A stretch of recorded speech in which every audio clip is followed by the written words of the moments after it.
Buenas tardes, bienvenidos al primer encuentro d'este curso, trobades, com en diem aquí, primer encuentro d'este curso de l'Escola Europea d'Humanitats del Palau Macaya de la Fundación La Caixa. Todos sabemos las singularidades de este momento que nos ha tocado vivir, por tanto, con todas las limitaciones, pero con las máximas ilusiones, intentando que encontraremos maneras para que llegue lo más lejos posible el debate que se celebrará durante estas 2 tardes, ¿no? El tema es el envejecimiento. Creo que no hay que justificar demasiado después del importante aumento de la esperanza de vida que ha sufrido la humanidad o que ha vivido la humanidad durante el último siglo y medio y especialmente durante los últimos años. Pues es evidente que el envejecimiento es un sujeto de la edad del hombre cada vez más relevante, con enormes consecuencias en todos los terrenos, ¿no? Económico, sanitario, social, político, etcétera, ¿no? Entiendo que los científicos digan que el envejecimiento ya no tiene misterio, o tiene el mismo misterio que cualquier otro proceso biológico, pero que no tenga misterio no quiere decir que no tenga muchos interrogantes sobre cómo se puede vivir la vejez razonablemente y que se hace con una humanidad que dura más de lo que tenía acostumbrado, ¿no? De estas cosas hablaremos aquí durante estas 2 tardes con el sistema ya tradicional en las trovadas que llevamos desarrollando desde hace bastantes años en esta escuela. 8 personas y el responsable del proyecto, Manuel Serrano, al que le agradezco mucho que haya asumido la dirección y la programación de este acontecimiento, pues debatirán según la fórmula establecida sesiones de 1 hora y media, en la cual 2 de las 8 personas harán una ponencia de 20 minutos cada uno y después te quedarán 50 minutos de debate. Esta fórmula se repetirá 4 veces según es característica de este formato que, insisto, venimos desarrollando desde hace ya algunos años, ¿no? Este es el formato. La cuestión está claramente planteada, el envejecimiento, las nuevas formas de entenderla. Yo ya le paso la palabra a Manuel Serrano, que es quien, después de una conversación hace ya algunos meses, una comida a sugerencia de Santiago Zavala, pues bueno, me dejaste seducido por algunas de las cosas que contaste, especialmente sobre las adaptaciones de la piel y de los distintos tejidos humanos. Y, en fin, y desde aquel día tuve claro que se tenía que hacer esto. Gracias por haber aceptado. Te toca ahora a ti introducir el tema y dar la palabra a las 2 ponentes de hoy y seguir. La sesión está en tus manos. Muy bien. Muchas gracias, Josep. Lo primero que quiero empezar es dándote las gracias por confiar en mí para esta responsabilidad que creo que me viene grande, pero afortunadamente me he rodeado de gente que sabe bastante y que sobre sus temas de especialidad y que son personas que se caracterizan por ser profundas en su manera de analizar la realidad. Pensando sobre por qué hablar y por qué hacer un debate sobre el envejecimiento, creo que en esta comida que estuvimos hablando, Josep y Santiago, surgió la idea de que estamos muy acostumbrados a hablar de los cambios que ocurren. Somos una sociedad acostumbrada a adaptarnos a los cambios. Se habla mucho sobre los cambios en la reproducción, los cambios que ha habido sociales en los últimos 100 años, el papel de la mujer, las democracias, la presión sobre la ecología o la economía sostenible. Pero hay otra revolución que está ahí, que está ocurriendo y de la que se piensa y se habla poco, que es la cantidad de años saludables que tenemos. Toda nuestra vida está organizada con la premisa de que tenemos aproximadamente, por decirlo de alguna manera, pues entre 50 o 60 años de vida saludable, que hoy día no es verdad. Eso era cierto hace 50 o 100 años, pero no es cierto hoy día. Hoy día tenemos muchos más años saludables.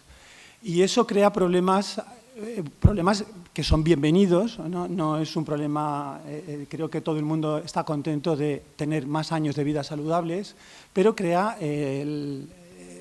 la problemática de qué hacer con esos años, porque nuestra vida la tenemos organizada pensando que vamos a tener menos años de vida saludables.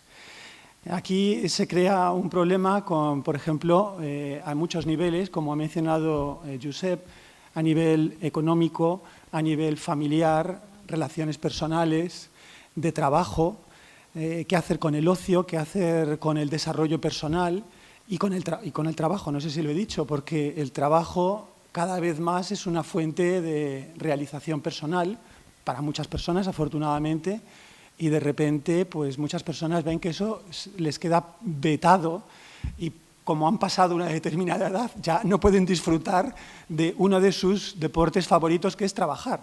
Para muchas personas afortunadamente es así y cada vez más. Así que aquí se generan toda una serie de problemas que creo que se pueden afrontar y que creo que pueden ser muy enriquecedores dada la experiencia de los ponentes que tenemos la suerte de contar con ellos para este debate. Y yo creo que con esto si os parece, empezamos ya al meollo de la cuestión y tengo el placer de presentar en primer lugar a la primera ponente, que es la doctora Ana Veiga, que ahora presentaré formalmente, pero también quiero decir que tengo el placer de colaborar con ella científicamente, desde un punto de vista científico.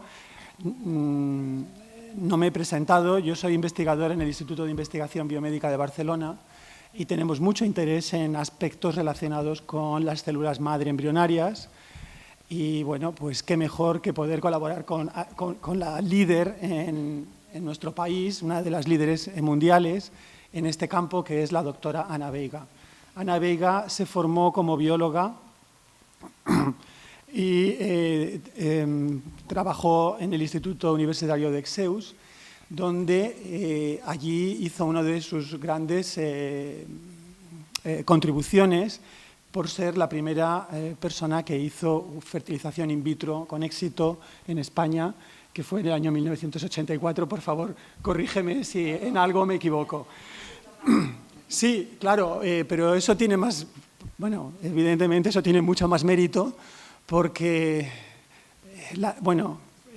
qué mejor que tú que para hablar de ello, pero la tecnología hace 40 años pues no tenía absolutamente nada que ver. Así que conseguirlo fue un gran hito. Además, muy pocos años después de la primera fertilización in vitro en el Reino Unido.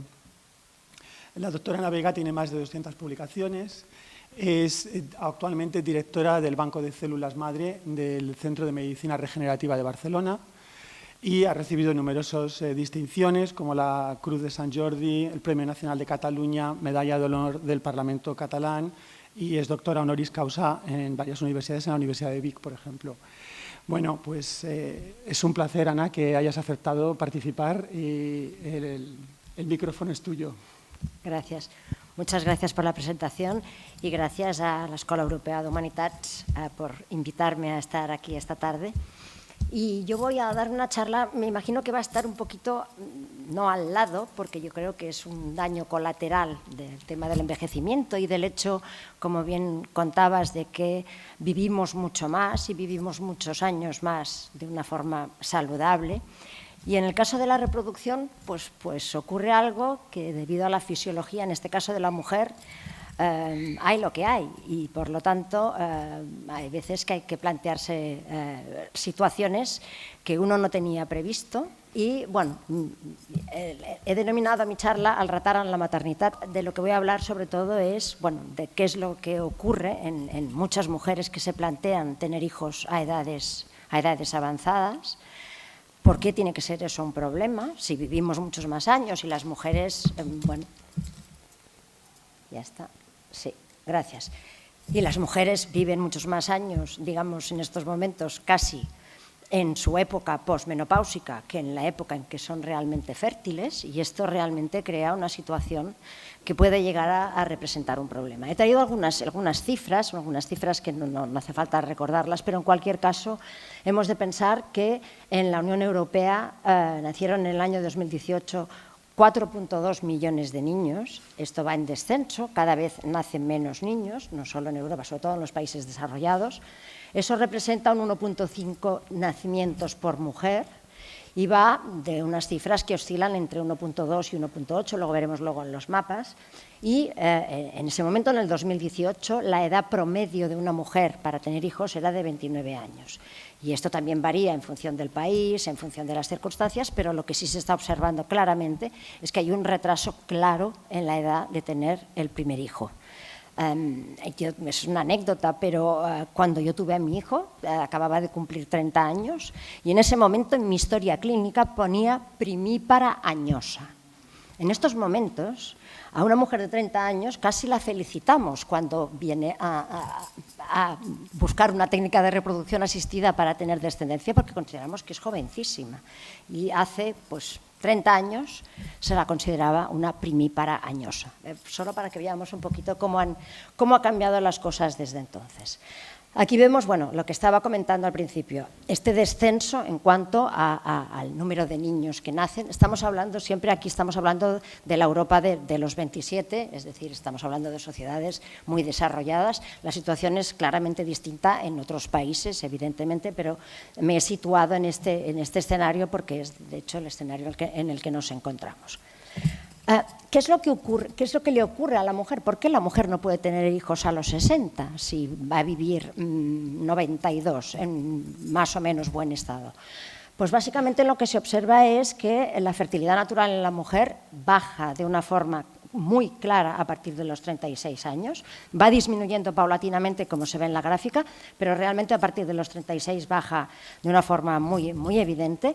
Y la tasa de abortos, de embarazos que no llegan a término, va subiendo también en paralelo a eso. Y eso no solo pasa, eso pasa, aquí es una gráfica que tiene bastantes años, pero en cualquier caso se miran distintos países y eso ocurre en todos los países en los que se está mirando. Por lo tanto, hay algo en común en todas esas mujeres y lo que hay en común es esto de aquí, que creo que es importantísimo tener en cuenta y sobre todo lo que sería importantísimo es que las niñas y las chicas jóvenes tuvieran muy clara esta situación. Una niña nace con todo su potencial reproductivo, al contrario que un niño. Un niño, a partir del momento de la pubertad, cuando empieza a producir espermatozoides, va a ser capaz de producirlos hasta edades avanzadísimas, si no hay algún problema añadido. Pero una niña empezará a producir óvulos en el momento de la pubertad y dejará de producirlos cuando llegue a la menopausia. Y eso es así. Y aquí vemos un poco cómo va disminuyendo, digamos, ese pool, esa cantidad de óvulos que tiene la mujer desde el momento del nacimiento, en el punto cero, como si dijéramos, y hasta llegar a los 50, en los cuales, pues el número de folículos, que son los que van a producir los óvulos, disminuye de una forma ya irreversible y esa mujer ya no va a ser más capaz de reproducirse con sus propios óvulos, porque ahí es donde entra la reproducción asistida y donde cambia el escenario. Hace años, una mujer que había llegado a la menopausia no se quedaba embarazada, de ninguna de las maneras. Podía quedarse en periodos perimenopáusicos, pero a partir del momento en que ya no había pool de óvulos y ya las hormonas habían dejado de funcionar, eso era imposible. En estos momentos ya no es así. Una mujer de 50, de 60 años puede conseguir el embarazo. Evidentemente no con sus propios óvulos, y esto lo contaré luego, pero sí puede conseguir el embarazo. Por lo tanto, ahí estamos poniendo, yo diría que un bypass al tema del envejecimiento, en este caso reproductivo o el envejecimiento de la mujer. Ya no hacemos lo que la naturaleza nos está diciendo, sino que estamos interviniendo y cambiando de una forma muy, muy evidente el escenario.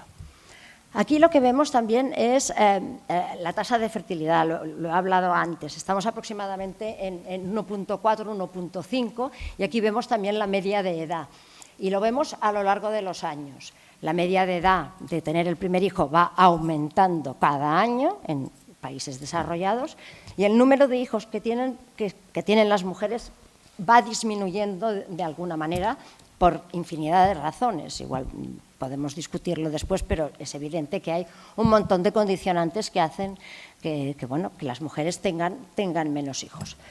¿Y dónde nos situamos? Bueno, pues una vez más nos situamos a la cabeza de algo en la que no deberíamos situarnos, y no hago referencia a nada más que a la reproducción, pero en otros temas también hemos conseguido ser los primeros o tener muy buenas posiciones cuando en realidad es algo que no es bueno. En cualquier caso, aquí vemos que la edad de las mujeres cuando tienen su primer hijo, si lo comparamos con el resto de países, pues está casi llegando a los 32 años en el caso de España. Y si vemos la comparación con el resto de países de Europa, pues hay algunos que están pintados en rojo, que son, digamos, los peores, entre comillas, o los que tienen edades más avanzadas, entre los cuales están España, Italia y algunos otros países, pero en cualquier caso otros consiguen mantenerse en unas edades un poquito más fisiológicamente buenas, porque eso es de lo que de hecho estamos hablando. Aquí vemos de nuevo las gráficas. Aquí estamos muy abajo. ¿Por qué? Pues que estamos muy abajo porque tenemos muy pocos hijos por mujer. Y aquí, esto creo que son datos del 2018, y en el caso de España estábamos en una de las cifras más bajas de toda la Unión Europea, 1,2 hijos por mujer. Eso quiere decir que lo que hacemos es que nuestra población se envejece de una forma muy evidente.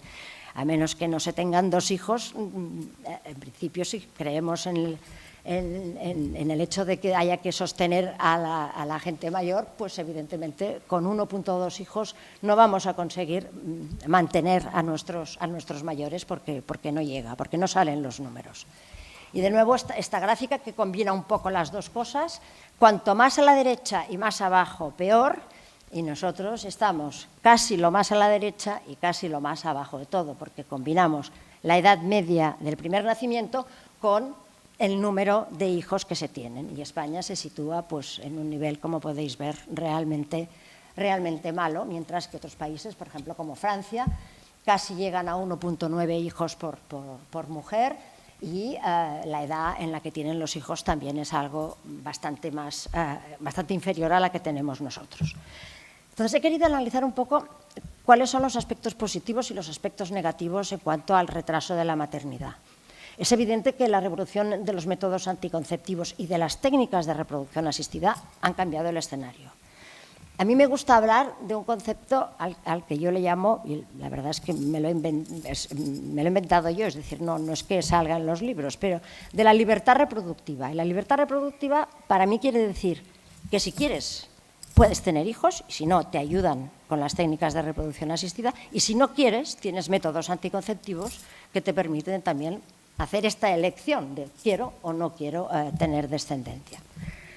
Esta libertad reproductiva te permite planificar el número de hijos que quieres y cuándo quieres tenerlos.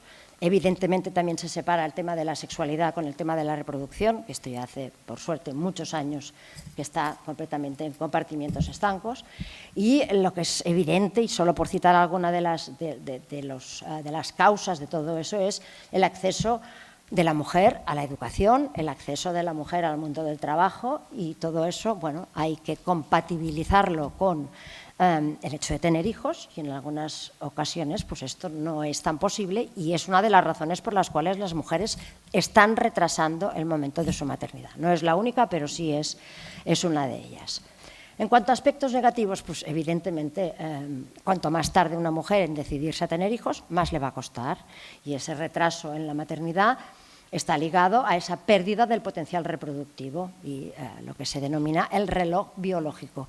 Me parece una expresión bastante poco afortunada, no me gusta mucho lo del reloj.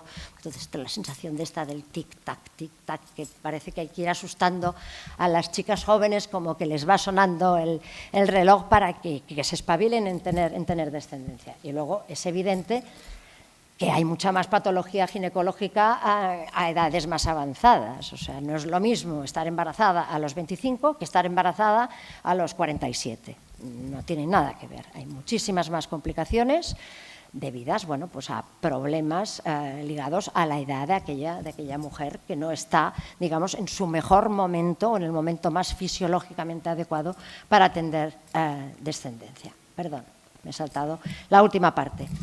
¿Cuáles son las consecuencias? Pues menos hijos por unidad familiar, baja fecundidad de reemplazo, no hay reemplazo y la población se envejece. Y esto es, yo creo, que una consecuencia clara de todo eso. Para poder mantener una población joven hay que tener muchos hijos, hay que tener más de 2 hijos por pareja y, por lo tanto, esto es lo que no está sucediendo. Y entran ahora las técnicas de reproducción asistida en mi presentación.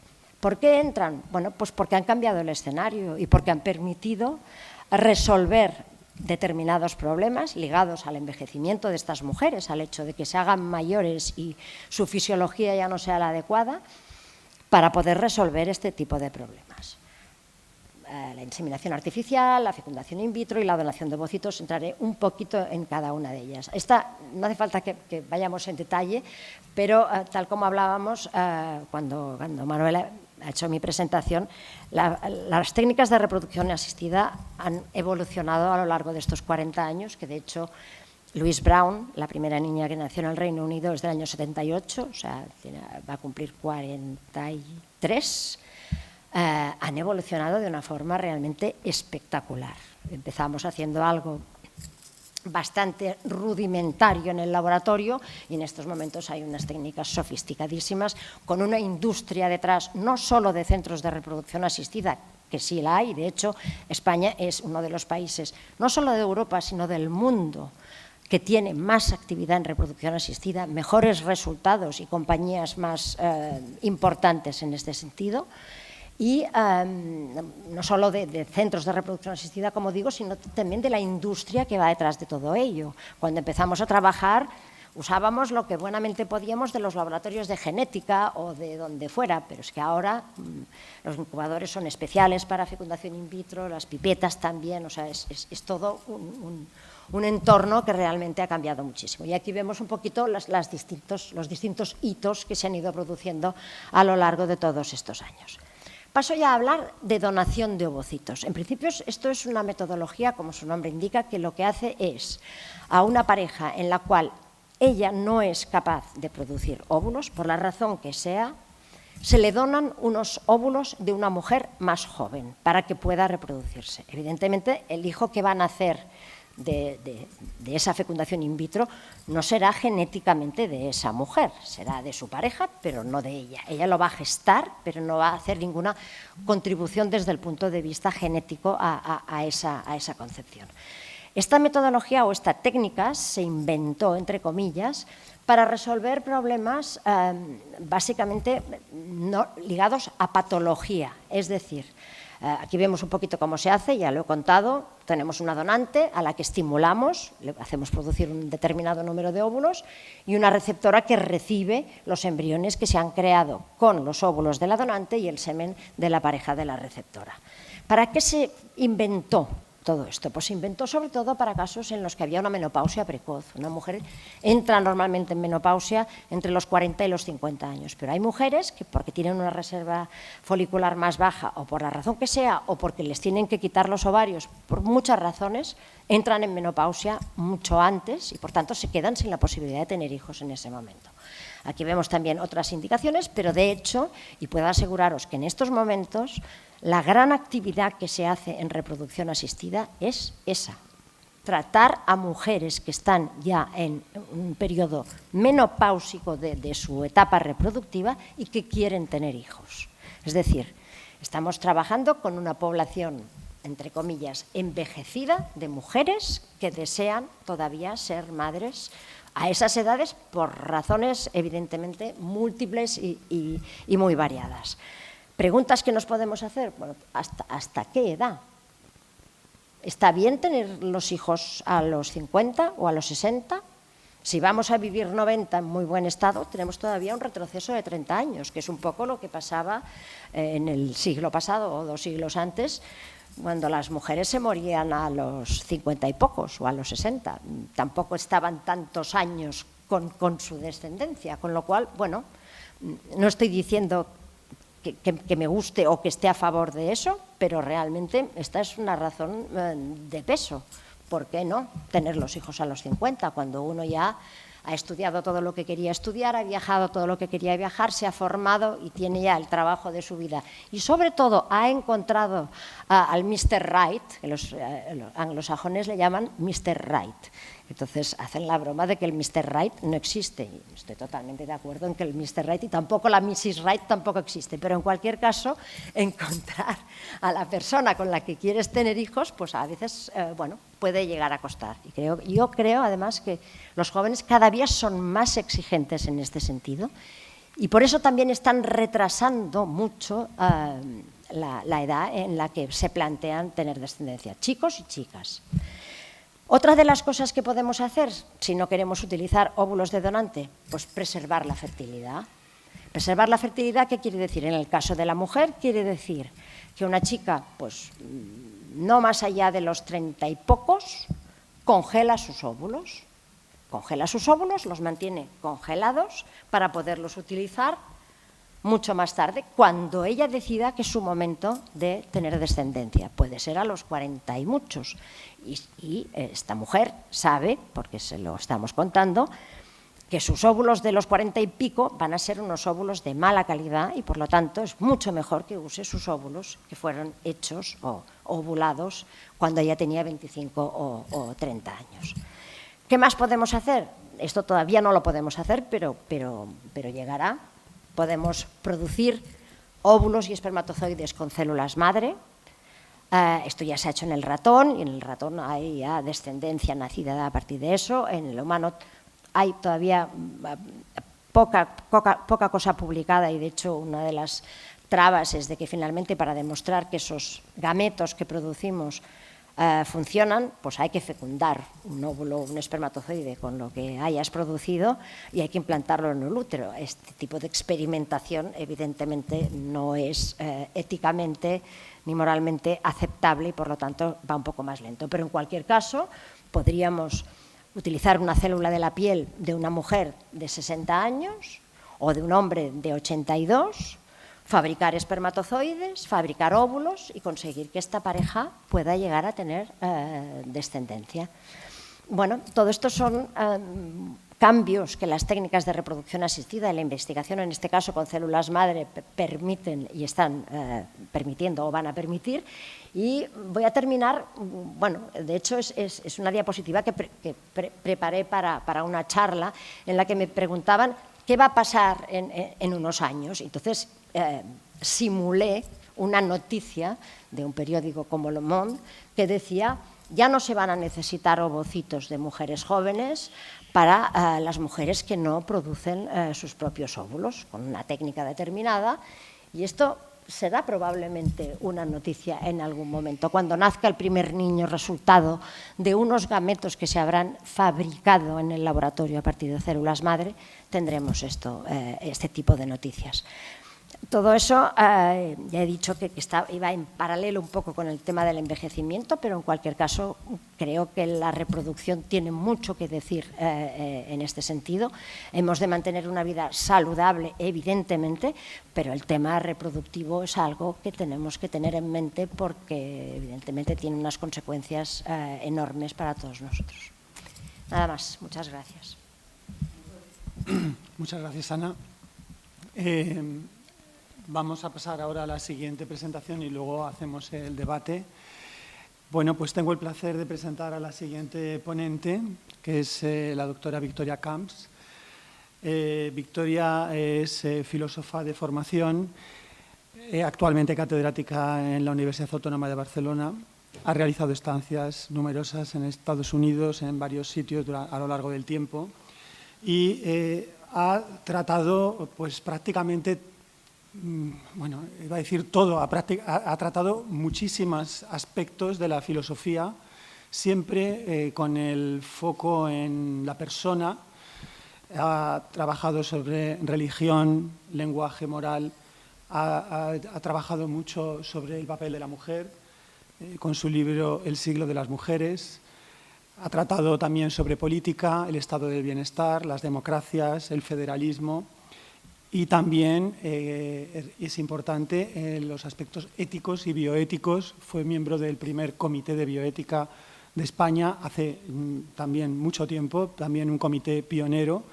Hoy día estamos acostumbrados a que hay comités éticos para todos los estudios que hacemos con células humanas, material humano. Hace falta pasar por estos comités. Y últimamente su foco está puesto en los sentimientos, que me parece muy interesante como fuente de toma de decisiones, y ha sido merecedora del Premio Nacional de Ensayo en 2012 con su libro El gobierno de los sentimientos, que me parece que pone junto todo este interés suyo sobre el gobierno y sobre los sentimientos. Muchísimas gracias, Victoria, por haber aceptado y por participar. Y todo es tuyo, el micrófono es tuyo. Bueno, buenas tardes. Muchas gracias también por invitarme. Y felicidades a la Escola de Humanitats por atreverse con el envejecimiento, ¿no? Que no es un tema agradable del que hablar, me parece a mí. Es por donde yo voy a empezar. O sea, yo voy a hacer una intervención muy filosófica, o sea, no muy distinta de la de Ana, pero en fin, creo que complementaria también. Y quería empezar, la voy a dividir en tres partes. En primer lugar, voy a empezar por el tema del envejecimiento como una cuestión ignorada o silenciada.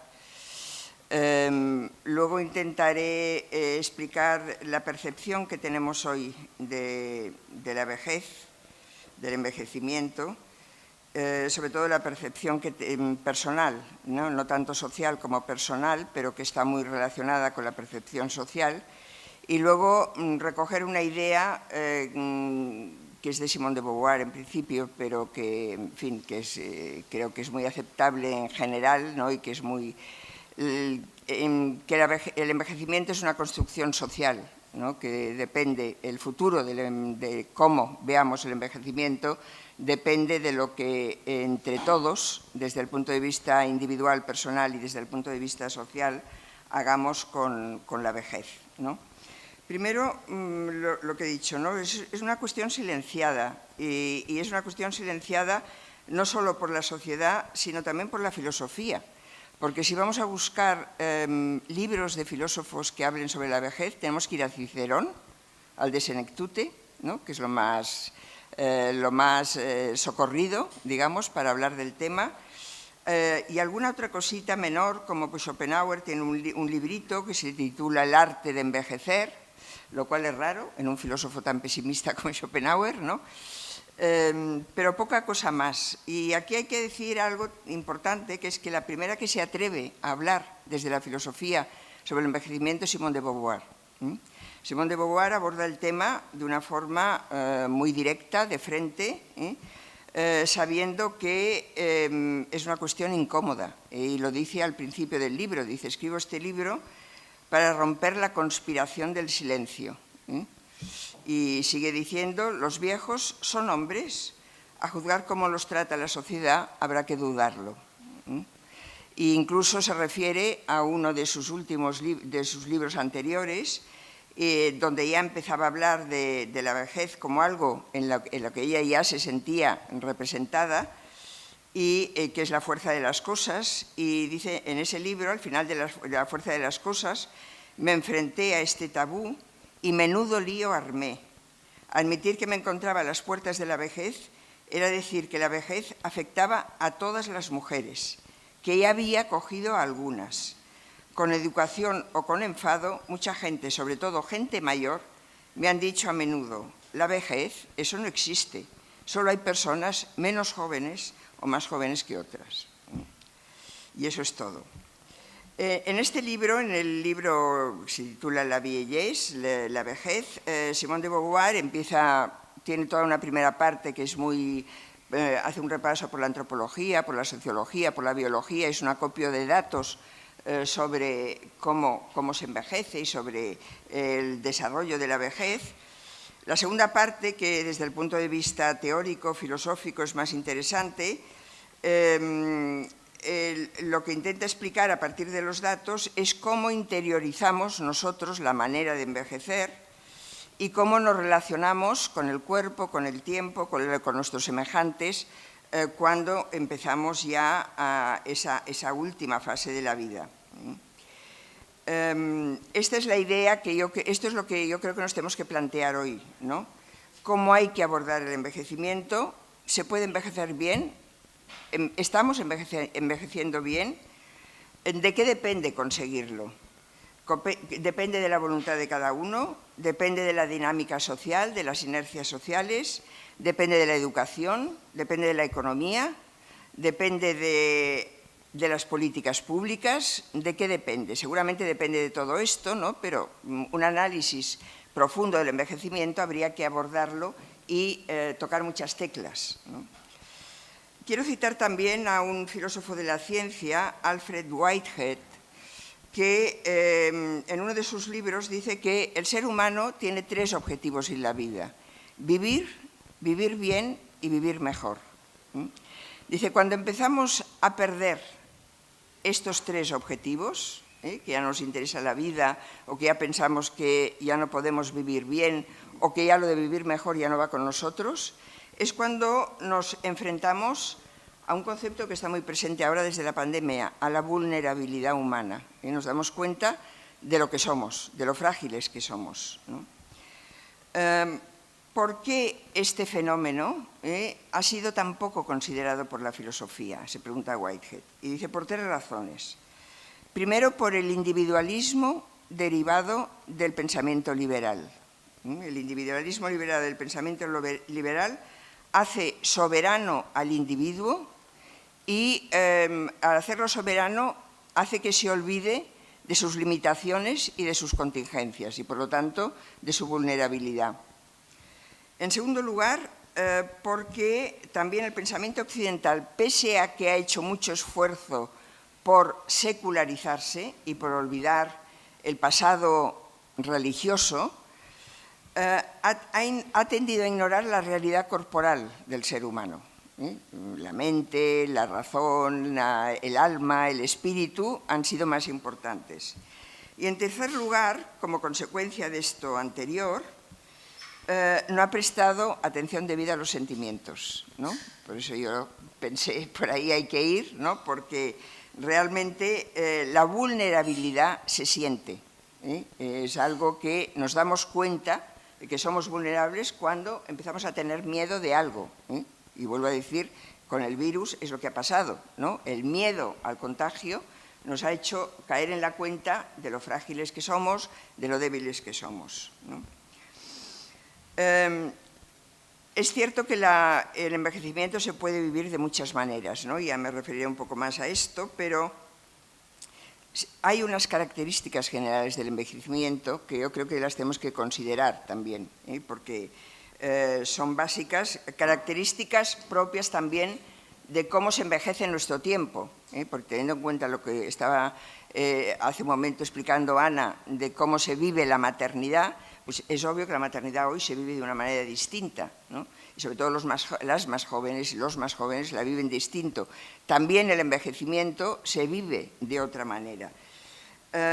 Me baso para esto en un librito que yo creo que es imprescindible, un librito de Jean Amery, que está traducido, que se titula Revuelta y resignación acerca del envejecer, donde señala una serie de características. Yo he hecho una síntesis, ¿no? He señalado lo más importante, lo que me ha parecido más importante, porque me parece que todo es cierto, ¿no? Y que todo se detecta mucho cuando y yo me incluyo en esos unos y unas, ¿no? Que ya hemos empezado en la senda del envejecimiento, y vemos que todo eso ocurre, ¿no? Primero, un declive, que es obvio, que se siente como irreversible y desfavorable. Es decir, hay muchas características, deficiencias físicas, carencias físicas mentales, ¿no? Pérdida de memoria, dolor muscular, la falta de resistencia, la dificultad para manipular objetos, pero esto importa cuando nos damos cuenta de que ya no tiene remedio, ¿no? De que esto ya será siempre así, y ya no se puede remediar. Y es desfavorable, pero es que además ya no tiene remedio. Otra característica, decrecen la curiosidad y la admiración por lo nuevo. Hay una especie de cansancio vital, lo cual se puede entender en un sentido negativo, aunque tiene también, yo creo, un sentido positivo, ¿no? Cuando uno se acerca a la muerte, deja de interesarse por la vida, ¿no? Y ahí hay una cierta sabiduría de la vida, ¿no? El decir, bueno, hay cosas que ya desconecto, ya no me interesan, ¿no? Porque ya veo cercano a algo para lo que me tengo que preparar o en lo que tengo que pensar. Améry habla de esta característica con una expresión que está muy bien.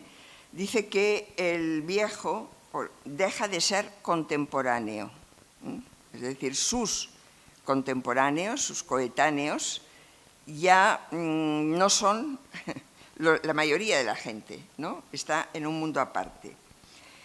Se busca refugio en la rutina y en los hábitos, porque eso da seguridad, ¿no? Rutinas que a lo mejor hemos tenido toda la vida, o hábitos, en la vejez se acrecientan. La idea esta de que a tu edad ya no vas a cambiar, ¿no? Que le hemos reprochado muchas veces a alguien, ¿no? Pues es verdad, porque todas las rutinas, para bien y para mal, dan seguridad y por lo tanto se mantienen. La desconfianza hacia los demás. ¿Por qué? Por miedo al abandono.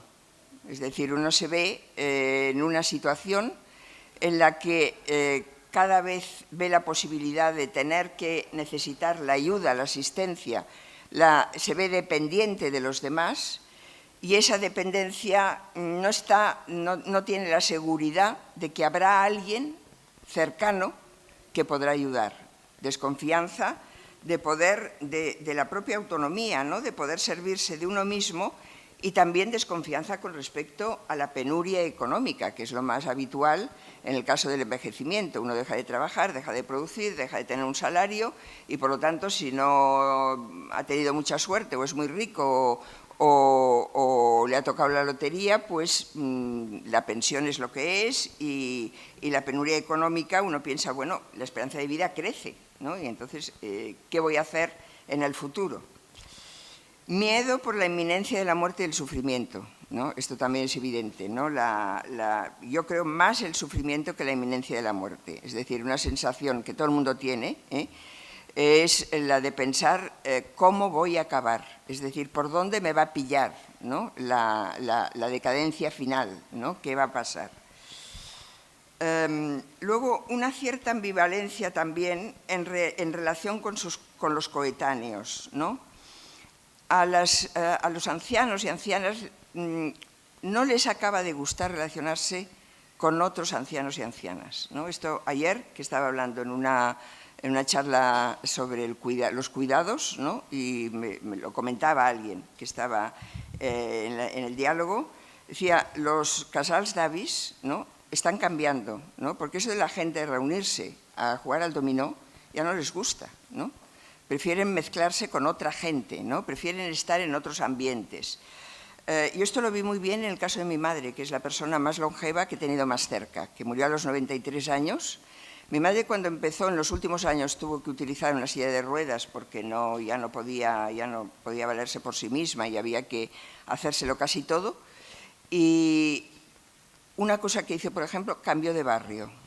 Es decir, vivía aquí muy cerca, en la Plaza de Tetuán, y la tendencia de la gente que vive en la Plaza de Tetuán es ir hacia el Paseo de Gracia, ¿no? Vivir hacia el Paseo de Gracia. Cuando mi madre empezaron a pasearla en la silla de ruedas, empezó a vivir hacia el otro lado. No quería encontrarse con nadie que la conociera, ¿no? Y luego el no querer mirarse al espejo, el no querer que te hagan fotos. Eso es muy frecuente en las personas mayores, a no ser que sea una persona muy desacomplejada, ¿no? Muy abierta, muy optimista y que todo le dé igual, ¿no? Pero es bastante frecuente.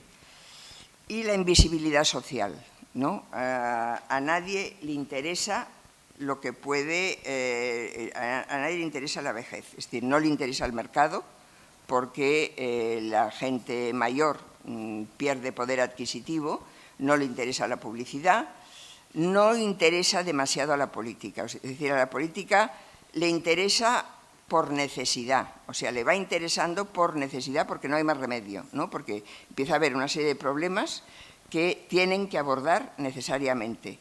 Pero un ejemplo fue la ley de la dependencia, ¿no? Una ley con buena voluntad, pero nada más que buena voluntad, porque no había presupuesto, todavía no lo hay, porque no se pudo desarrollar, no se pudo implementar, porque no hay interés, no se ve como algo que, en fin, que no como un problema, porque creo que no hay que decirlo así, sino como algo que debe cambiar, que debemos por lo menos reflexionar sobre qué tipo de concepción tenemos sobre la vejez.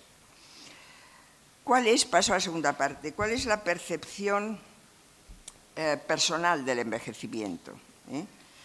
En principio, envejecer es triste, es desagradable, es deprimente, no hay nada agradable en el envejecimiento, lo cual no quiere decir que haya personas, personajes históricos, que han escrito a favor. Uno es Cicerón, en el de Senectute, ¿no? Es el caso típico.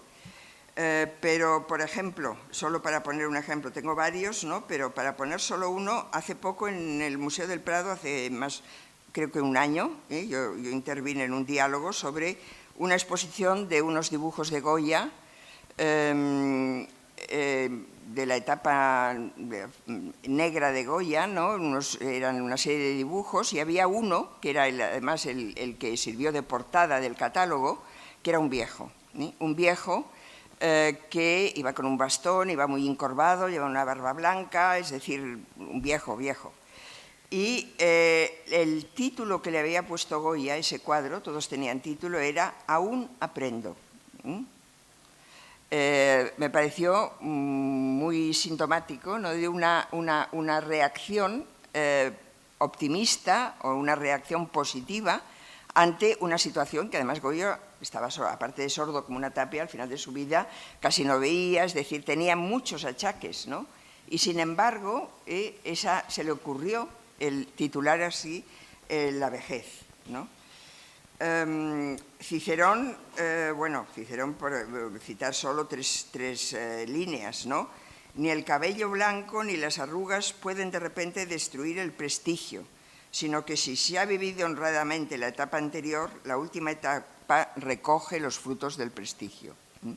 Ahora, para contrarrestar esto de Cicerón, Norberto Bobbio, un filósofo del derecho italiano muy conocido, que murió hace poco, escribió en los últimos años de su vida un libro que tituló igual que Cicerón, de Senectute, y era lo más desgarrado y lo más desolador que se ha escrito sobre la vejez, ¿no? Decía lo siguiente: diré con una sola palabra que mi vejez es la vejez melancólica, entendiendo la melancolía como la conciencia de lo que no he conseguido ni podré conseguir. Es la imagen de la vida como una calle donde la meta siempre está más lejos, y cuando creemos que la hemos alcanzado, no es la que habíamos pensado como definitiva. La vejez se convierte entonces en el momento en que nos damos cuenta de que el camino no solo no está realizado, sino que ya no hay tiempo para realizarlo y que hay que renunciar a conseguir la última etapa. O sea, no puede ser más pesimista ni más tremendo, ¿no? Entonces, bueno, esta percepción de Bobbio, que yo diría que es la más frecuente, o sea, más allá de las visiones optimistas, ¿quién es responsable de esta visión? ¿No? Es un poco lo que se preguntaba Simone de Beauvoir, ¿no? Si rechazamos a la vejez, ¿quién la rechaza? ¿La rechaza uno mismo porque no la aguanta? ¿La rechaza la sociedad? ¿Es la política? ¿Es la economía? ¿Qué es? Precisamente la pandemia y la situación, lo que ha ocurrido en las residencias de ancianos, nos ha puesto muy en el centro la palabra gerontofobia. Se ha dicho la sociedad tiene fobia hacia la vejez. Lo primero que ocurrió con la pandemia fue una especie de indiferencia, es decir, nadie se acordaba de que había residencias y hubo que improvisar, y se improvisó muy mal, ¿no? Entonces, yo no hablaría de gerontofobia, yo creo que es más bien indiferencia, que es más bien invisibilidad. ¿Y de quién es culpa esto, ¿no? Esa construcción social de la vejez, que es una construcción más bien negativa, más bien de no querer, de ignorarla, de no querer verla, o de autoengañarse, de decir, no, es que somos menos jóvenes, pero no somos viejos. Esto, ¿a quién hay que achacárselo? Y voy a la última parte, ¿no? Sobre cómo hemos construido socialmente la vejez y cómo esa construcción social tiene un aspecto que hay que atribuir a la ciencia médica, otra que hay que atribuir a los que mandan, a los gobiernos, a las políticas públicas, y otra que es un poco la que recojo lo que he dicho recientemente, a también la percepción personal de cada uno, que tiene que ver con la educación, que tiene que ver con la prevención, con la previsión que sería posible, si nos lo propusiéramos, hacer de la etapa última desde la niñez, se podría decir. En primer lugar, la ciencia médica, ¿no? Yo no hablaría de gerontofobia.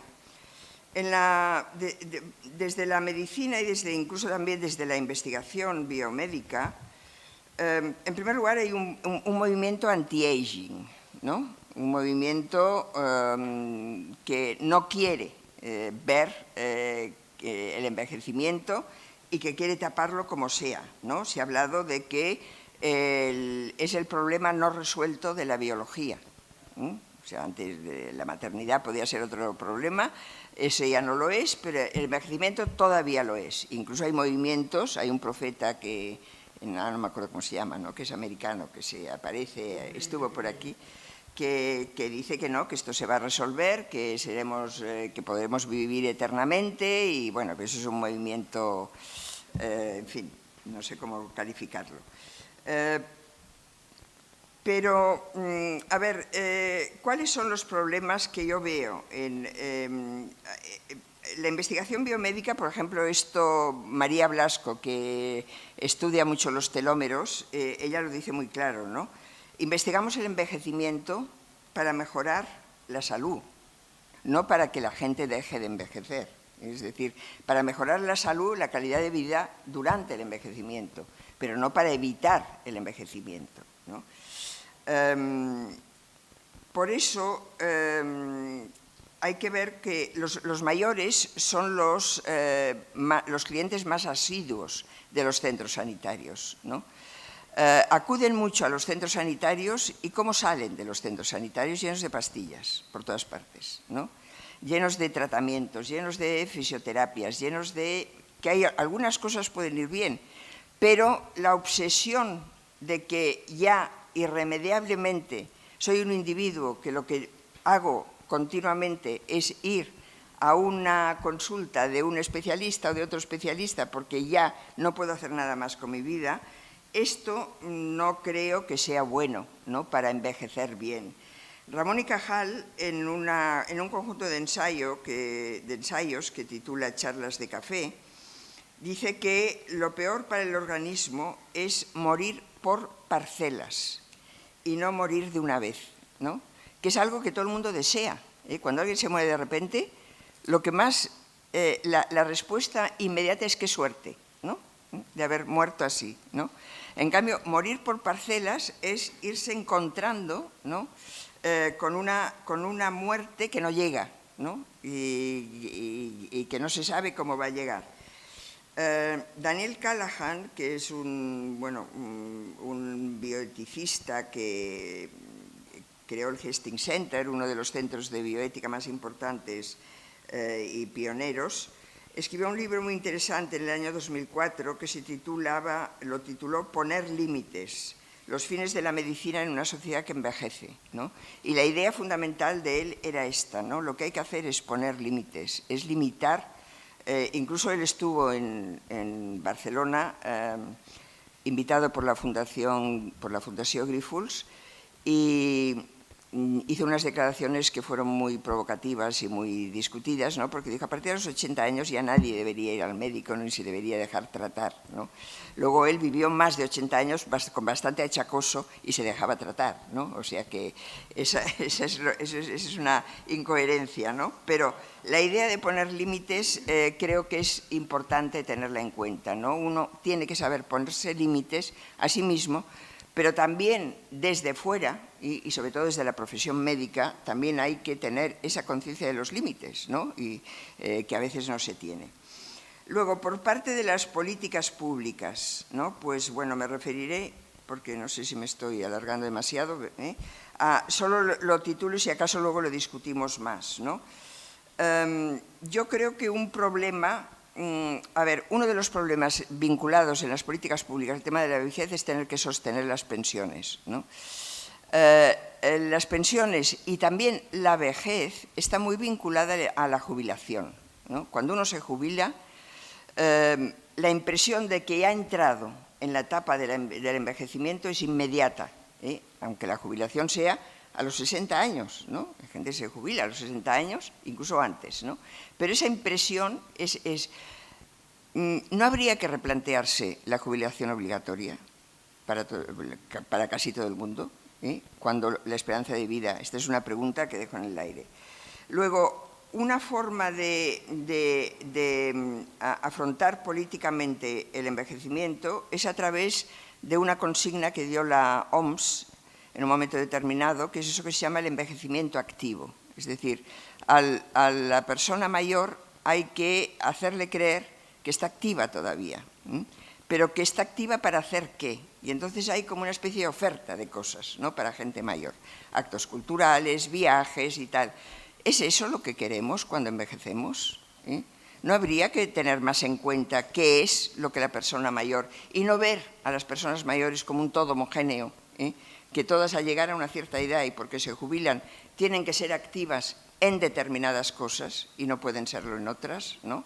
Yo creo que eso es fundamental, ¿no? Y luego urgen las políticas de cuidado. Veo que aquí está María Ángeles Durán, a la que aprovecho para saludar. Supongo que ella hablará mucho de esto, ¿no? Porque es experta en este tema, pero creo que es fundamental también ver cómo se afrontan las políticas de cuidados, que están muy emergentes todavía en nuestro país y que no se llevan a cabo bien y que además tienden a practicarse de esta forma, también viendo a la vejez como un todo homogéneo y que todo el mundo necesita lo mismo. Y bueno, al final, ya acabo, la otra pata, ¿no?, de estas tres que digo para reconstruir socialmente la vejez es el desarrollo personal, educar para la vejez, ¿no? Educar para la vejez, ha dicho Sherwin Nuland, en El arte de envejecer, es un arte. Hay que saber mantener una actitud favorable hacia la vejez. Esa actitud favorable, yo diría solo una cosa, no se improvisa, sino que hay que enseñar a mantenerla desde muy pronto, ¿no? Tanto desde muy pronto la atención de los más jóvenes hacia los mayores, como de los más jóvenes de pensar que también ellos serán mayores y por lo tanto deben mantener una actitud hacia la vejez creativa, una actitud no solo de resignación. Recomiendo un libro en este sentido, que es El contrapunto de Norberto Bobbio, que es el de Rita Levi Montalcini, una bióloga, que casi con 100 años escribió un libro titulado El as en la manga, para oponerse al libro de Bobbio, diciendo Bobbio se equivoca, si tienes un as en la manga, para tener un as en la manga es un recurso que has de saber prever y saber cultivar, la vejez puede ser una edad de sosiego, un poco lo que decía Cicerón, ¿no?, de tranquilidad, de sosiego, que se puede abordar pues de una forma creativa y de una forma más integrada en la sociedad, que es también lo que falta, ¿no?, de perder esa invisibilidad. Nada más, disculpo por las molestias del tiempo. Ha sido muy interesante, muchísimas gracias, Victoria. Y bueno, pues creo que han surgido muchas ideas, tanto de la presentación de Ana como la de Victoria. Y bueno, pues no hay ningún guión para estos debates. O sea, tenemos media hora y creo que, bueno, pues seguro que ha despertado. Por favor. Hay un tema que me ayuda a vincular las dos ponencias, ¿no? Que es la cuestión de la libertad. Tú hablabas de la libertad reproductiva. Pongamos un ejemplo. ¿Por qué hay tanta diferencia entre España y Francia en el tema del número de hijos y del adelanto? ¿Tiene que ver con la libertad reproductiva? Es decir, ¿se dan unas condiciones de libertad en Francia que no se dan aquí? No, yo creo que no. Desde el punto de vista de la ciencia, estamos exactamente en el mismo punto. Sabemos pero hacer las mismas cosas. Condiciones sociales. Exactamente, las políticas sociales son las que marcan la gran diferencia, en este caso, entre Francia y nosotros. El tema de la... A pesar de ello, hay muchas cosas a tener en cuenta, y es que quizá, y a mí me ha sorprendido, la verdad, seguramente recordáis, en el momento en que se aprobó el matrimonio homosexual en Francia, hace muy poquito, hubieron unas manifestaciones brutales en contra de la aprobación de esa ley. Para mí Francia era el país de la libertad. Yo me formé en un colegio francés, en el liceo francés, y por lo tanto tenía muy inculcadas determinadas, y para mí era el país de la libertad. Viví muchos años con Franco y Francia era... Y de repente, cuando vi que en Francia había tantísima gente que se oponía al matrimonio homosexual, probablemente es porque son mucho más conservadores de lo que somos aquí. Y probablemente, pues ahí tener hijos pues acaba siendo un poco más obligatorio de lo que puede ser aquí. No lo sé, es una hipótesis, pero seguro que las políticas sociales también tienen mucho que ver. Y pasando a otra libertad, que es la libertad del final, ¿no? Que es otra cuestión importante que se deduce. Me ha gustado mucho la referencia a Jean Améry, primero porque Jean Améry se acaba suicidando, y segundo porque es un superviviente de Auschwitz, y además es muy preciso cómo él describe la situación, pero pensaba... tú has puesto el ejemplo de Bobbio como contrapunto del ejemplo de Simone de Beauvoir, ¿no? Claro, el contrapunto lo encontraríamos, me ha venido a la cabeza dos frases, una que me dijo una vez Moisés Broggi, cuando ya pasaba de los 100 años, me dice, mira, la vejez solo tiene una cosa positiva, que es que no tienes futuro, por tanto no tienes responsabilidad. No está mal. Y en el otro lado opuesto, la famosa frase del general de Gaulle, la belleza aquel naufrage, la belleza que el naufrage. Pues es eso, ¿no? Es Bobbio y es la visión más. Pero a mí me parece que, claro, todo eso nos conduce a dos cosas, ¿no? Una, tú decías, es verdad, hay una intervención de la ciencia sobre la percepción de la vejez y que a veces anticipa la desgracia, digamos, para decir, te hace más consciente de la desgracia, te acerca a ella, ¿no? Pero también ha habido una cosa que yo creo que está siendo muy contraproducente, que son los mitos que se han creado a partir de la ciencia y, por ejemplo, todo el discurso transhumanista y las cosas que le acompañan. Yo creo que esto ha creado unas expectativas que, en fin, yo no tengo ni idea, ya me corregirá Manuel, pero que no se responden, que no corresponden a una realidad defendible, digamos, ¿no? Y aquí me parece que hay un cruce importante, ¿no? Pero en cualquier caso, esto nos conduce, en fin, probablemente me toca porque poco tiempo he vivido dos casos de filósofos conocidos que han tomado esta decisión, que es la libertad de ponerle final, la cuestión el derecho de decir me voy, ¿no? Sí. Bueno, a ver, el suicidio no es ni un derecho, no puede ni ser un derecho, porque quiere decir que no, tampoco puede estar penalizado y este sí que ha sido un tema bastante tratado por filósofos, ¿no? Más que otras cosas. Y no siempre tratado bien, ¿no? Porque, por ejemplo, Kant se lo carga el suicidio, ¿no? Porque piensa que tenemos un deber para con nosotros mismos. Pero, a ver, el tema no es el suicidio, ¿no? El tema es la eutanasia. Bueno, ya, ¿no? claro, Claro, porque el suicidio depende de uno, ¿no? Es una acción. Y claro, gente que se quiera morir, hay muy poca. Hay muy poca, ¿eh? Es el tema de... Yo recuerdo una vez que esto... Ahora yo creo que la eutanasia acabará estando despenalizada. Bueno, nosotros en la eutanasia también vamos quizá muy deprisa, ¿eh? Porque, a ver, yo creo que Francia, también el voto de la mujer fue tardío en Francia, ¿eh? Más tardío que en España y Francia quizá tiene, no tanto que es conservadora, sino que es ilustrada y delibera más, quizá, ¿no? Quizá hay más debate, no lo sé, pero yo creo que aquí las cosas las discutimos poco, ¿eh? Ahora habrá una ley, por ejemplo, tú no has hablado de la maternidad subrogada, pero es que la ley está al caer, me parece que está al caer, ¿no? O no, de la transexualidad, que es otra cosa, no, de la transexualidad, ¿no? Bueno, para volver a la pregunta, la eutanasia, a ver, una cosa es que a la gente no le guste envejecer y que tenga miedo al sufrimiento y tal, y otra cosa es que se quiera morir, ¿no? Tomar la decisión de morir es muy difícil, ¿no? Y claro, ocurre algunas veces, y ocurre, yo creo, en aquellas ocasiones, porque yo creo que el debate de la eutanasia ha sido positivo, porque hoy la eutanasia queda reducida a lo que se llama ayuda al suicidio, es decir, aquellas personas que ya porque están en fase terminal y piden morir, pues se las ayuda, o aquellas personas, que es el caso más difícil, que es el caso de San Pedro, ¿no? Que no están en fase terminal, pero que, por lo que sea, no quieren seguir viviendo, ¿no?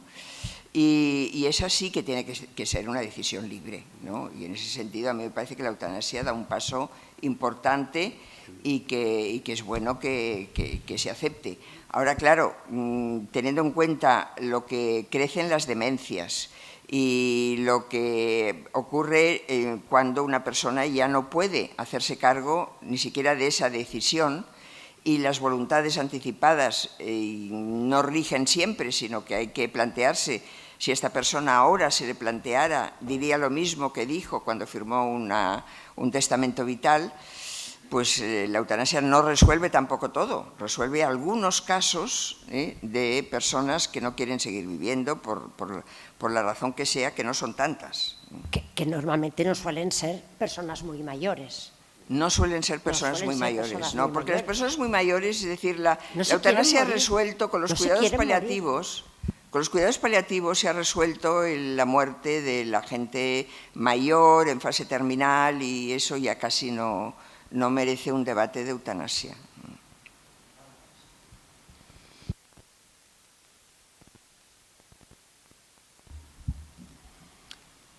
María Ángeles y Felipe, ¿queréis hacer algún comentario? Ángeles primero, después yo. Hola, Felipe. Bueno, buenas tardes. A mí me han gustado muchísimo las dos ponencias y creo además que me identifico personalmente con ambas, ¿no? Porque he vivido muy de cerca un tema del envejecimiento en la reproducción, con la tristeza profunda que da pensar en cuáles son las causas por las que hoy hay tantas mujeres en esa edad a la que se refería Ana Veiga, que no, bueno, ni guardaron en su momento los óvulos, ni le cubre la seguridad social un tratamiento a partir de una cierta edad. En las clínicas privadas es posible que sean maravillosas, pero las cifras que se manejan así en el boca a boca son de 10.000 euros, de 8.000 euros, de 7.000 euros por una intervención. Entonces, bueno, es un tema que creo que en España es importante porque no solo es que estén esperando a Mr. Right, es que están esperando un empleo que no sea tan precario, etcétera, etcétera, ¿no? De modo que eso sí me parece un tema interesantísimo y que necesita mucho debate. Y en cuanto a todo lo que ha hecho Victoria, el panorama que nos ha dado, ¿no? Me ha gustado muchísimo, Victoria, pero yo disiento en la percepción de que, por una parte, los paliativos hayan resuelto el tema del deseo de morir Y yo creo que con la presión fortísima que tan pronto acusan de asesinato como una tiene miedo de irse al infierno o de que se vayan al infierno las personas que queremos, es muy difícil hablar de libertad en ese contexto. Y yo creo que la gente, por ejemplo, cuando se hizo la gran encuesta que hizo el Ministerio de Sanidad hace unos 10 años, pues desde luego las opiniones, y además lo llevan siendo desde hace 30 años, son muchísimo más favorables y luego hay un equilibrio de votos que prácticamente hace imposible que avancen. Y llevamos una legislatura y otra y otra y otra con el tema encima de la mesa y no acaba de avanzar. Pero yo no creo que sea porque no hay una demanda, sino porque hay mucho interés en que esa demanda no se haga explícita y se bombardea y se bloquea cada vez que tiene posibilidades de convertirse en una realidad, ¿no? Entonces, bueno, salvo en eso, en lo demás me ha gustado muchísimo la intervención y estoy de acuerdo en todo. No, bueno, demanda seguramente hay, ¿no? Porque tú hablas con mucha gente y además tú que utilizas más estadística y más encuestas y hay demanda, quiero decir, la gente... pero hay contradicciones, ¿eh? Por ejemplo, voluntades anticipadas hay pocas. La gente lo hace poco. Muy no poco. sé por qué, pero no se hace. Cuando mucha gente lo percibe como una garantía que tampoco lo es. No es una garantía porque pasa que las voluntades caducan, que el aplicarlas cuando la persona, la afectada, no puede decir nada, ya no puede opinar, es muy difícil hacer algo que no se sabe si en aquel momento lo aceptaría o no lo aceptaría. Pero yo creo que sí, que hay demanda y además estoy convencida de que saldrá la ley esta vez. Esta vez tendrá votos y saldrá. Pero también estoy convencida de que la decisión de morir es una decisión muy difícil. Sí, sí, sin duda. Y como es una decisión muy difícil, no es una avalancha... No hay que temer esa avalancha ni ese miedo de decirnos que los familiares la aprovecharán. Si está bien gestionada, si hay control, yo creo que no debería provocar ese temor que provoca por motivos, yo creo, religiosos, ideológicos religiosos, por convicciones dogmáticas. Es decir, el ser humano no es disponible, no puede disponer de su propia vida y por lo tanto no debe hacerlo. Y yo sí que creo que los cuidados paliativos han sido un interregno que ha ayudado al debate, porque sí que se ha mejorado mucho. Hoy la gente no muere mal. Mucho. No muere mal la gente. Muchísimo. En general, te puedes encontrar un hospital gestionado por alguien que no está de acuerdo con estas ideas, pero en general el sufrimiento... Pero mira... Bastó con que se pusiera una denuncia contra Montes para que bajase a menos de la mitad el consumo de analgésicos en los hospitales españoles en aquel momento. O sea, la capacidad de bloquear es extraordinaria. ¿No se me oye? Sí, se te oye. Sí. Yo quería preguntar una cosa. Yo no recuerdo en qué país ha sido que se ha aprobado la ley de la eutanasia, muy recientemente, y que se hablaba de los casos que se esperaba que solicitaran por poderla llevar a cabo. La verdad es que no me acuerdo qué país era. Y era muy superior a lo que habían previsto. Muy superior a lo que habían previsto. Pero es que no recuerdo, bueno, lo buscaré porque es algo relativamente reciente y que realmente decían, bueno, esperamos, no sé, 10, 15 casos al año y a lo mejor tenían 50. Entonces, ¿es posible que fuera Holanda? Es que me suena como que eran los países. Holanda fue de los primeros países. De los primeros, porque aquí hay un poco una mentalidad también, ¿no? La mentalidad mediterránea, que es la que compartimos todos los que estamos aquí sentados hoy, que se aferra a la vida, ¿no? Que es ese espíritu de nos gusta vivir y nos gusta nuestra vida, ¿no? En los países un poco más del norte de Europa son unas mentalidades como más prácticas. O sea, yo he vivido en Holanda y he visto casos de personas cercanas a mi círculo de amistades cuyos mayores en un momento dado decidían que habían tenido una vida plena, y llegaban a este límite que tú hablabas antes, Victoria, y llegado el momento eran ellos que voluntariamente se dejaban. Y es un concepto práctico asociado a unas mentalidades de una manera o de otra, ¿no? Yo creo que la mentalidad mediterránea no acepta este concepto tan fácilmente como otras culturas, ¿no? Probablemente ligado a la religión también, a diferencia. Está clarísimo. Una religión ligado a lo que decías del cuerpo, ¿no? De ignorar el cuerpo. Felipe. Sí, me ha encantado, sí. Victoria, tu ponencia, tu presentación. Como médico y como médico psiquiatra y en estos momentos como geriatra, una de las cosas que a mí se me ocurren en relación a la pregunta de quién rechaza la vejez, de quién es culpa, ¿no? Estaba recordando algunos libros de Pascal Bruckner, ¿no? Cuando habla, por ejemplo, de la euforia perpetua, ¿no? O cuando habla de la felicidad paradójica y sitúa a la tercera edad o las personas mayores como actores de consumo, pero no como actores activos. Es decir, que el interés de las administraciones o de ciertas empresas por la vejez es que consuman viajes, pero no que hagan aportaciones ni en el campo de la política, ni en el campo del arte, ni en el campo de la literatura, ni en nada. Eso queda absolutamente rechazado, ¿no? Ahí me parece que tenemos un problema de discurso, ¿no? De cómo el discurso neoliberal rechaza todo lo que esté por fuera de lo productivo. Me parece que un poco la cosa se puede pensar en estos términos.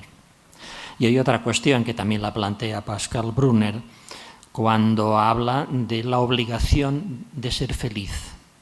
Vivimos en una sociedad en la cual a la gente se la obliga a ser feliz.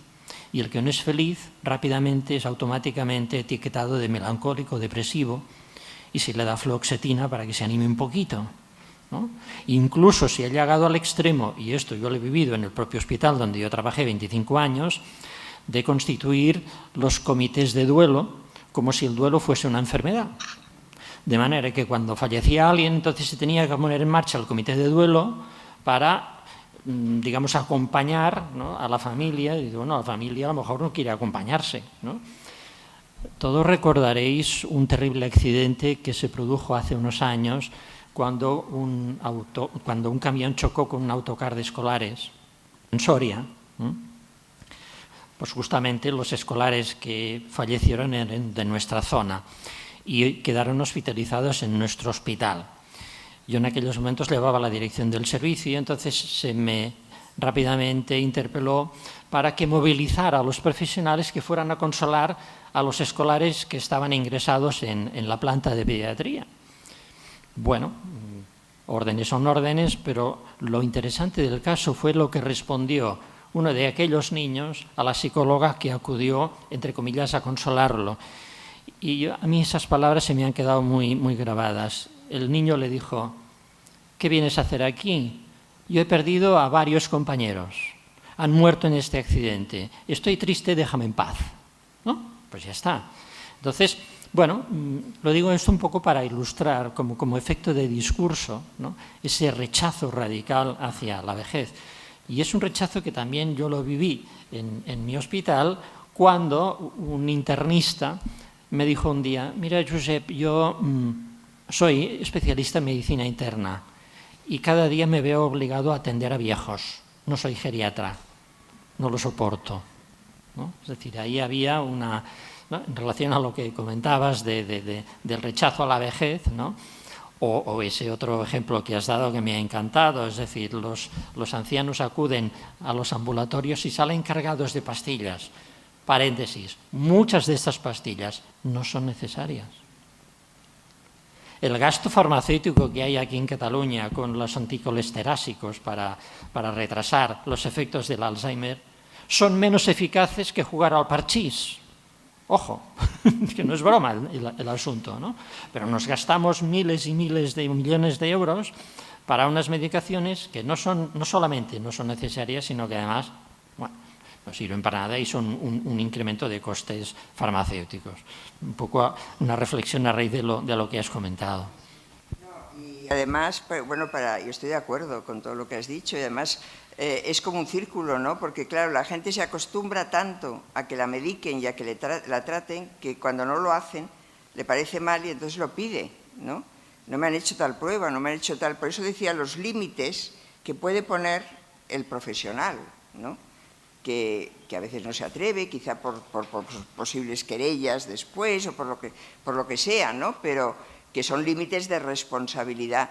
Respecto a esto de la tristeza, me he acordado ahora de un libro que cuando buscaba bibliografía para el libro del Gobierno de las Emociones, me cayó en las manos un libro que lo encontré muy interesante y lo utilicé bastante en mi libro también, de alguien de Estados Unidos, no recuerdo el autor. El libro se titulaba The Loss of Sadness, la pérdida de la tristeza.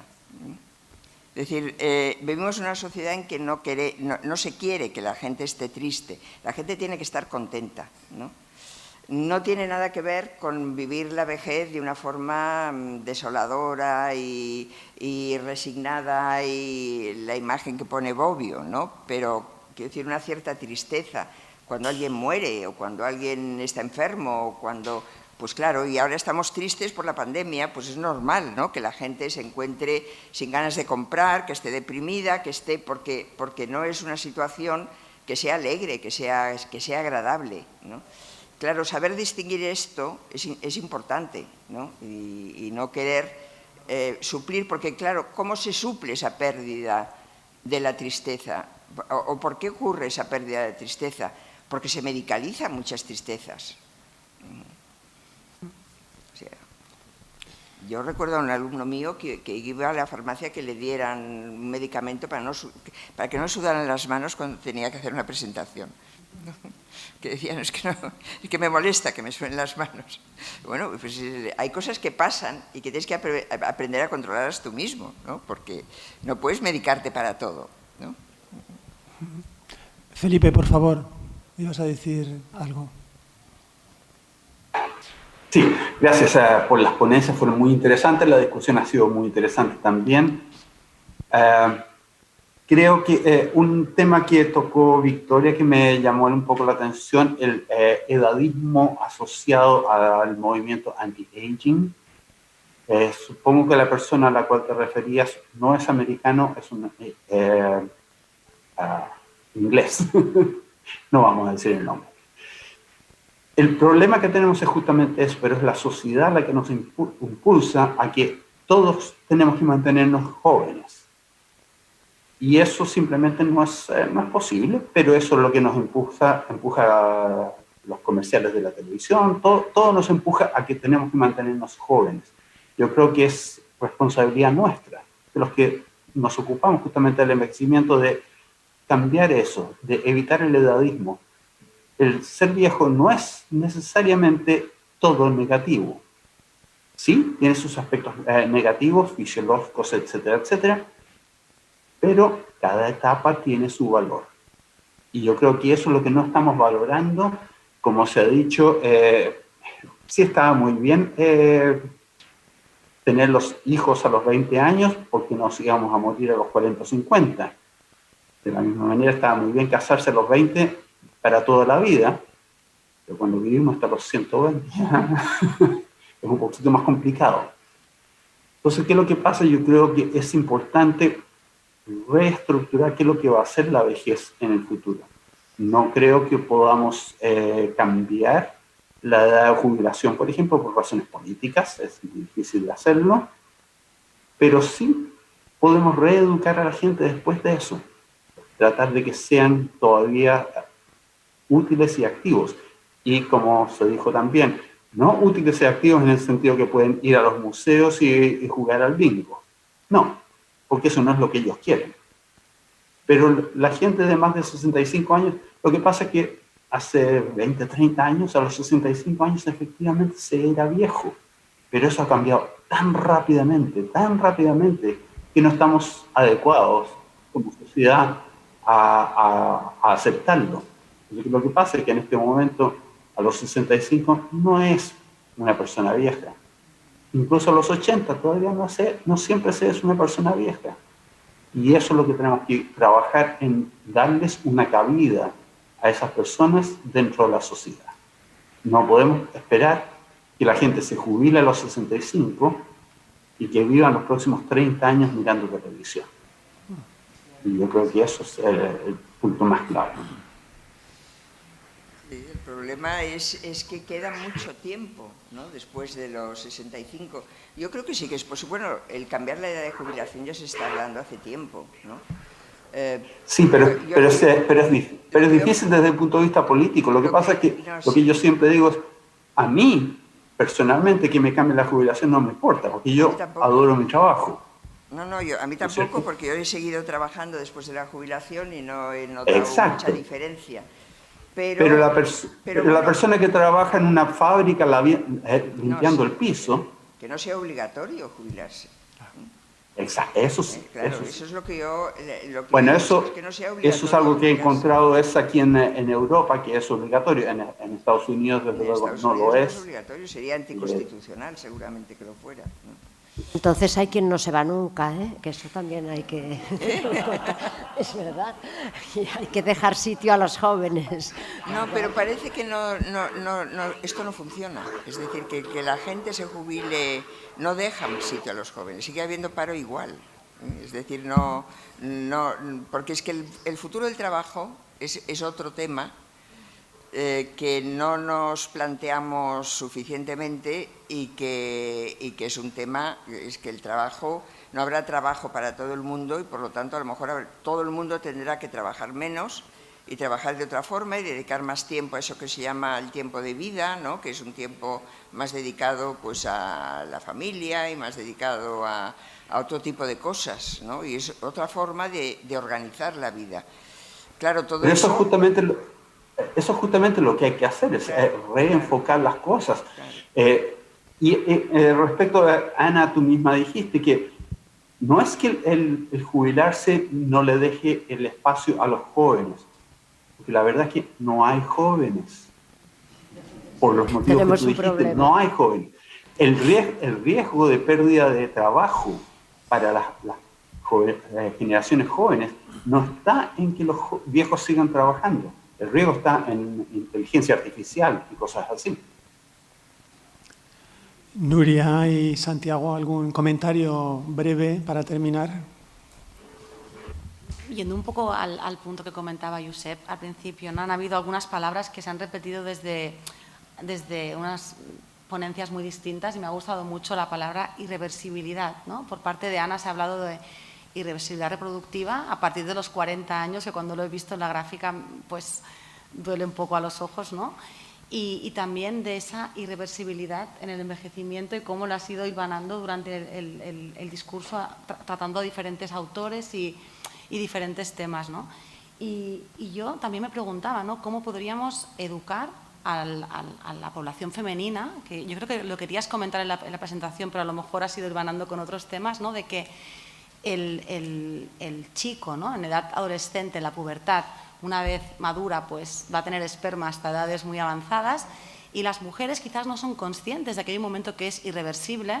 Sí que lo estamos comentando en foros, quizás pues debates como este, según qué entornos científicos, somos muy conscientes de este momento que tiene un mal nombre, este reloj biológico, pero ¿cómo podríamos realmente educar a las niñas, ¿no?, a concienciar de pues en la escuela, en la escuela, claramente. Y estas políticas sociales, ¿no?, que estamos comentando, ¿no?, ¿qué se os ocurriría, ¿no?, a nivel, o sea, este concepto de irreversibilidad que quizás mañana o veremos en algunas charlas también que vamos a ver después, ¿no?, en cómo la ciencia quiere entender esos procesos irreversibles como el envejecimiento, cómo regenerar, ¿no?, que es interesante esta palabra, pero cómo podríamos realmente abordar este tema desde los dos puntos de vista, ¿no? Cómo hacer que algo que sea irreversible tampoco sea considerado como algo doloroso o algo nocivo, aceptar esa irreversibilidad en el ser longevo, adulto, mayor, viejo, que es una palabra que también según cómo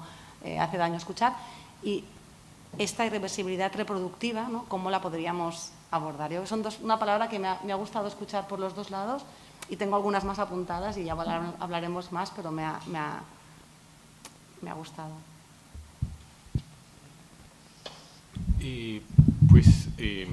Yo estoy pensando lo que voy a decir después, pero una cosa que sí quería decir sobre el libro de Simone de Beauvoir, que la profesora Camps ya citó, es que para ello es muy importante una cosa que creo que hoy sigue vigente, que el problema más grande del envejecimiento es que lo consideramos un problema. Y esto es muy importante porque esto indica que este no es un problema que hay que enfocar desde un punto de vista ético. No. Este es un problema que hay enfocado desde un punto de vista existencial. Es una cuestión muy diferente las dos. Y por eso, en gran parte, hay un problema aquí que uno se olvida de la parte, digamos, positiva de qué significa envejecer. Porque el otro día, el domingo o el sábado, en New York Times, unos editores insistió que había que parar de hablar de la edad de Biden, que esto es una cosa buena en este momento, que tenga 78 años, no es una cosa negativa. Entonces, la cuestión es esta para mí, que ¿por qué está siempre enfocado como un problema? Y quizás hoy está también, inevitablemente, está muy bien, pero siempre enfocado como un problema. Sí. Que se ha dado, ¿no? A partir de una edad,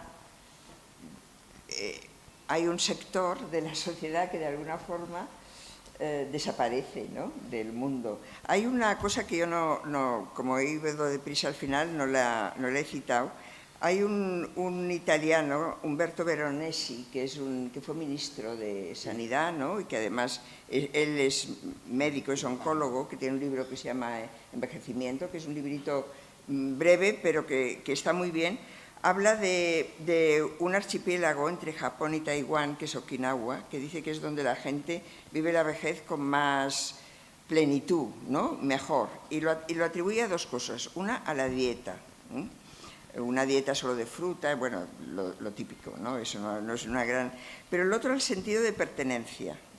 Es decir, incluso tiene una palabra que no la tengo aquí, que es el sentirse que siguen perteneciendo a la sociedad, ¿no? Ese sentido de pertenencia yo creo que se pierde en la vejez, porque si no es una persona bueno, ya lo habéis dicho, ¿no?, que yo misma me considero privilegiada porque he trabajado en algo que no tengo que dejarlo porque dejo de trabajar activamente, porque me sigue gustando, lo puedo hacer. Si escribo me publican, quiero decir que no tengo ese problema y por lo tanto no me siento fuera, ¿no? Pero claro, es que para mucha gente es bastante dramático, ¿no?, el sentirse fuera y decir, ¿y ahora qué hago?, ¿no? Y que no es que no quisieran jubilarse, se quieren jubilar, pero una vez jubilados no saben qué hacer, ¿no? Y claro, eso sí que es el as en la manga, ¿no?, es el recurso, porque es la irreversibilidad que quizás sí que es irreversible, ya no puedo seguir haciendo lo mismo, pero bueno, tengo algo que compense esa irreversibilidad, y si no hay nada que compense, pues es un drama. Muy bien, Rita Montalcini, el as en la manga, que es premio Nobel. Premio Nobel, de Neurología. Sí. Bueno, pues con esto cerramos y tenemos ahora aquí media hora para tomar un café. Para tomar un café, si queréis. Muy bien, muchas gracias.